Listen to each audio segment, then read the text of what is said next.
Good morning. Welcome back to well, I guess it could be any time of the day that you might be tuning into this. The time of filming is the morning, but we're back here in the movie studio talking about some stuff and everything, and we got a cool movie to talk about. I know it's a little bit different. Yeah, you may not know that. I like all sorts of type of different kind of weird movies, and this one's definitely a weird one. It comes around. I saw this years ago, and probably in the early '90s on Cinemax or one of those stations. I saw this. It's got the beautiful Cameron Diaz. I don't think she needs any introduction. Harvey Keitel, Craig Schaefer, and Billy Zane. Or is it Sheffer? I don't know. But anyhow, it's an interesting movie. It's definitely a good comedy. Let's see when the heck this came out actually, because I don't even remember. It's been so long. Let's see. Somewhere on the box on these things, they usually put the date. I know it was some time back, but anyway, now it looks like I'm not going to be able to find it for you guys. We don't want to take up too much of the time, but anyhow, very strange movie. It's funny. It's very funny. It's very interesting. It's kind of neat how the story intertwines and gets more messed up, and how it could have easily been avoided. Anyhow, all right, Cameron Diaz. She's on this island in a sense with her husband Harvey Keitel. All right, but she's kind of a wild one and all that, and there's this old kind of a flame of hers, and that's Billy Zane. He's a really good actor. I like his stuff. Billy Zane comes on a rowboat, and also Craig is on the island as well, and so he's the neighbor, and he likes her, but of course, he knows that Harvey Keitel's character's with her. So anyway, Billy Zane's like the old flame of hers, and he comes on a rowboat, really onto where they live, and he's got a white linen suit. And you'll hear it said a lot in the movie. Who goes rowing in a dinghy on the ocean in a white linen suit? Anyway, he shows up. He's got chocolates and all that for her, and meanwhile, her husband, Harvey Keitel, and Craig has gone fishing, and they're out fishing and doing that kind of stuff. So he is also he plays a character of he's a judge, I want to say, or yeah, I think he was a judge in the movie. It's been a while since I've seen it, but he's he plays like a judge or something. His name is George, and Lance is Craig Schaefer, and of course Kent, the ex-flame. Yes, that's what it is. Here, we'll go ahead and read the back just for the heck of it. Cameron Diaz, Charlie's Angels, and The Mask. Is Natalie a ravishing but ditzy young wife planning an idyllic vacation off the coast of Maine? Okay, that's what it is. See, I was already lying to you guys. I'm sorry. Like I said, it's been a while. So she plans this idyllic vacation off the coast of Maine with her new husband, George Harvey Keitel. Unfortunately, Natalie is also the object of desire for the only other person on the island, a childhood pal, Lance, Craig Schaefer. That's right. All right, and the ex-flame, the ex-boyfriend or whatever, Kent, Billy Zane. All right, that night with George and Zan or Lance away, Natalie does her best to remain faithful, and Kent does his best to change her mind. Yes, he shows up, but by the next morning, love is the last thing on Natalie's mind. As yes, Billy Zane is dead. He's dead. He's not responsive. So she freaks out. There they coming on back on their boat, and she tries to hide him. So she puts him like downstairs and just kind of props him up, sitting there, and puts the trap door thing on top of his head. Well, she didn't realize it's kind of resting on top of his head. So he's just sitting there in the door, the little the trapdoor thing is kind of a jar a little bit. So anyway, they, it's all suspicious and weird, and she's hiding the clothes and the chocolates and all that, blah blah blah. So anyway, he comes home and yada yada yada, and he keeps walking over that little trap door, and it keeps creaking because it's kind of slightly ajar. So he stomps on it, crushing it down and breaking his neck. But he was already dead anyway. So anyway, that whole fiasco, and of course when he finally figures it out and all this stuff, and it's kind of a mad movie. It really is. It's interesting. They go on through this whole big charade of him freaking out, saying, "Oh, what am I going to do? Yeah, he's dead. He's broken neck. He's naked in the, in the cellar or whatever." And yeah, so it's a big disaster, and everything that you think was happening isn't happening. It's not really what it appears to be. So they go around, because he was going around drinking this bottle of vodka. Well, Harvey Keitel, George there, has this habit of putting stuff in other containers, like the breakfast sausage in a cigar container. Weird. And so on and so on. And he put methanol in the vodka bottle. So she starts thinking that that's what happened. He drank that, and that's what he died from. But later they find out, no, that's not the case. He didn't die from that. He actually did die from a heart attack. But the fact is that he got all the problems, broken neck and all that kind of stuff. So they actually take him out to the ocean and try to get rid of him. But it starts all this web of chaos and everything on this small little coast where they all are. Beautiful scenery, by the way. Of course, you don't need to know that about that. But anyway, really cool movie. I think it's a really neat movie. It's when I found this at Kmart years ago, it was in their little dump bin, and it was like $3. I said, "My gosh, I haven't found it haven't not ran across it." And the fact it was actually on disc instead of the videotape that I've seen it on was interesting. So anyway, but what an interesting movie, Head Above Water. It is, and it's got a really good, cool cover song in the beginning, a cover song of Sail On Sailor by the Beach Boys. It's done by a different person, and that's actually a good cover song. It's a really popular cover song, but it does not exist anywhere on any kind of format other than the beginning of that movie. So, fun fact for you. So, and yeah, it is rated PG-13, so it's not overly violent or anything like that. But it's more of a, like I said, it's a good comedy. It's a good comedy with a dark sense of humor. So anyway, I figured I'd tell you guys a little bit of a story for me growing up and everything. I think it's funny. So back in the old teenage years, I used to have a good buddy. Back then, him and I were really close and good friends all through school and whatnot. So we both had gotten this job at this theater. It was the seats, a ticket to the theater was $2.50. I'm not kidding. The only catch was they would just play movies that were just a little older, either out of date from the main theater run, the main initial release date, and they would get it like a month later or something like that. I forget what the time frame was, but who cares? I mean, you're not paying whatever it was at the time, $6-7 to actually see it.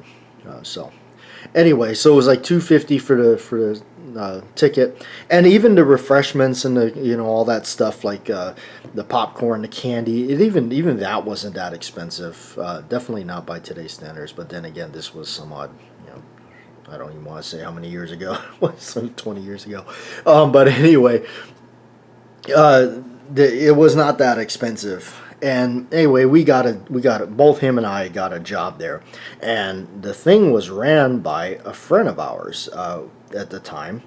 His parents owned it, And so he obviously worked there, and we all got a job there. So, and now, mind you, we were teenagers.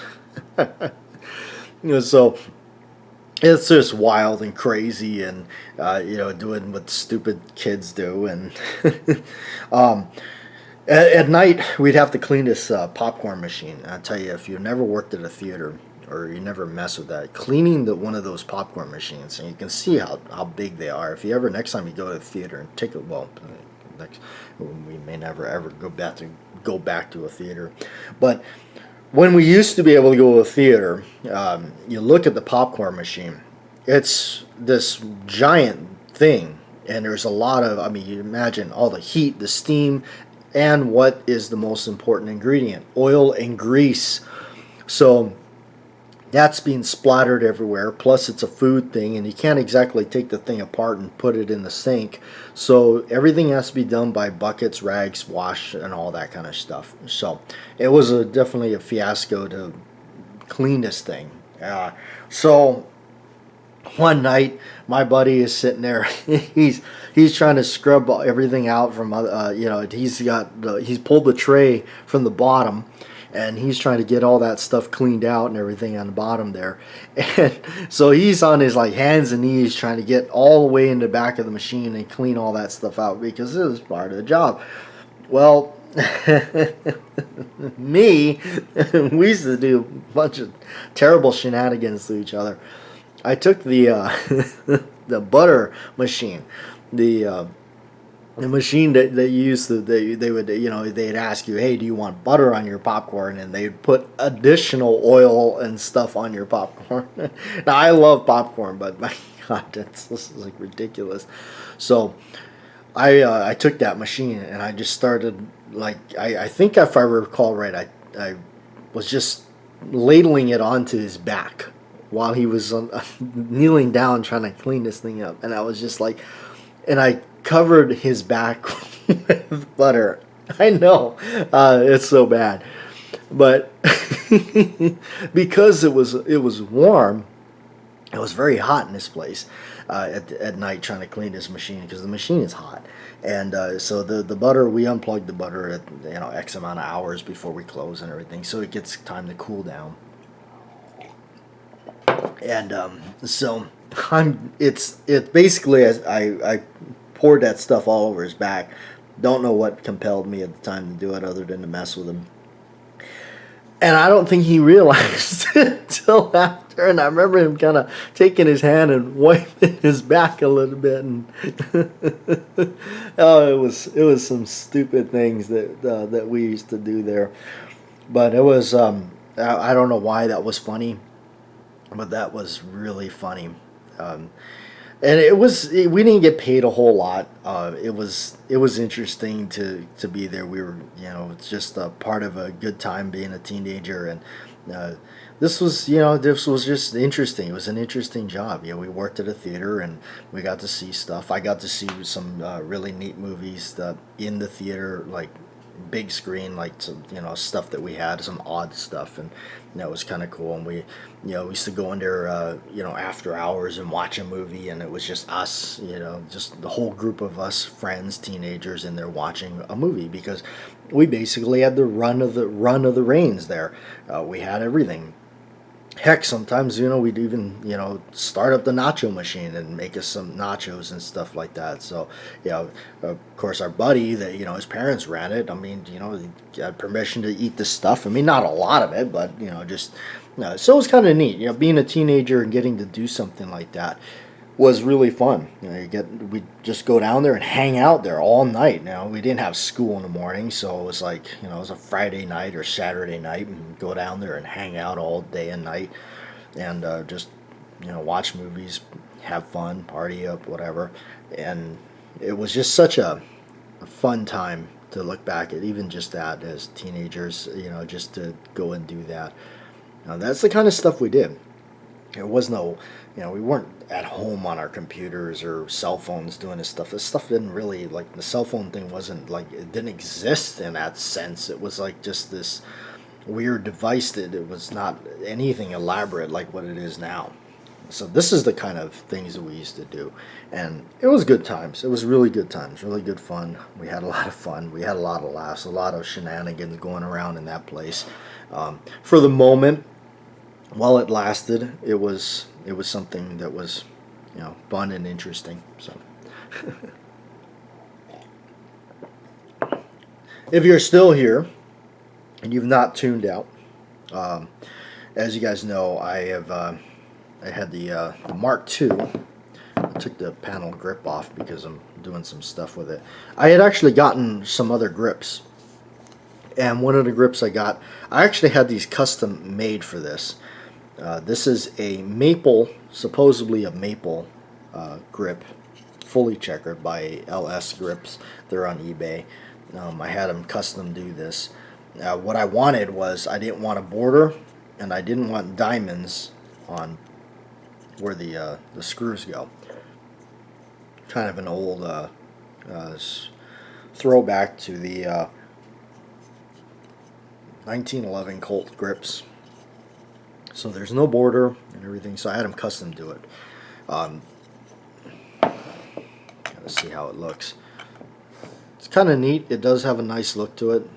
I kind of wanted that, kind of that Luger kind of grip look to it, so that's why I custom ordered these from him. Same person that I got the ivory style grips that I aged myself. The same place that I got those and everything. So pull that open. I like this gun because it's kind of inexpensive to shoot and inexpensive to find, and they're dime a dozen. They're everywhere. I like that kind of stuff. I like, really, it's just common. You can probably go to any decent show or shop that's worth its salt, and you'll find one. Anyway, so I got these, and I'm actually going to be working on them. I'll video it. See if I can video it, if it's not too much of a humbug. If you look where they notched it out, you can see they did too much. See the daylight through there? Not good. So I ordered some epoxy, and I'm gonna take a toothpick or something and try to fill that in. So that's kind of uncool. And right here on the top, you can see another one right there. See, it's right where the screw notches in. You can even see it down in there. There's a hole. Personally, if I was making grips, and I'm not trying to chew the company apart, he did custom make these, but if you're charging somebody some money for these things, and these things were not cheap, you kind of would expect a little bit more care for craftsmanship. Now, the other side of the grips for these ivory ones is same story. Go ahead and grab it for you, which I'm going to fix too. Same story. See that? Cut right into it. Not cool. I don't think that's you should be kind of paying more attention to that. So I'm going to take some epoxy and fill it in and try to support it a little bit better, kind of give it a little bit more fortified, so it doesn't fall apart on me over time and on that. So at least this is not some kind of heavy recoil firearm or anything like that, but we'll see. And you got to be careful how much you put in there, because obviously this cutout is there for a reason.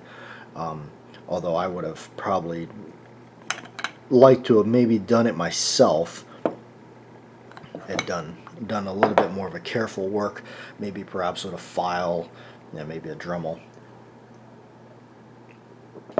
So anyway, the other thing is I made a holster for this, and I know I've been talking about it, and I think it's made an appearance here and there on some videos and everything like that. So I actually got to learn some leather work from a buddy of mine, and he does some leather work. It's something I've always wanted to do. I've been very interested in working on leather since I can remember. I love leather products and stuff.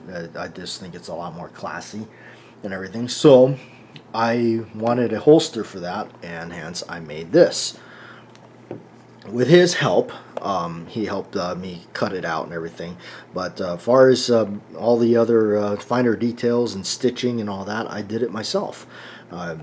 He kind of showed me the layout and everything. I kind of chose the design, which is a very close to the military style flap holster, service holster, field holster, whatever.